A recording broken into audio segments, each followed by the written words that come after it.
7 months have passed since the Russian Federation's full-scale attack on Ukraine, more than 200 days of pain and suffering for the entire Ukrainian people.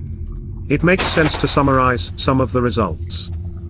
Stage 1, the Ukrainian army completed a strategic defensive operation. They kept the capital from the enemy, kept all major cities, except Kherson and Mariupol, kept the main fortifications of the Donetsk region. They inflicted huge, irreparable losses in men and equipment on the Russian army. They kept the backbone of the army, air force and air defense. Established channels for supplying weapons and equipment from the west, and created large mobile reserves. One of the results, which is worth noting especially, the myth about the Second Army of the world is completely debunked. This very army has become a complete joke. The information war was won cleanly. Public opinion in the West is still in favor of Ukraine, attempts to influence it through its proxies from Moscow fail time after time. Stage 2, the battle for the initiative.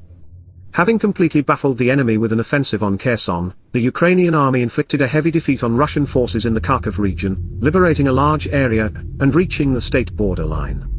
In the south, they cut off a large group of Russian occupiers from supplies, taking fire control of all crossings and inflicting heavy casualties on the enemy with Western weapons. The Russian army has completely lost the initiative. Now the AFU General Staff will decide where and when to strike next.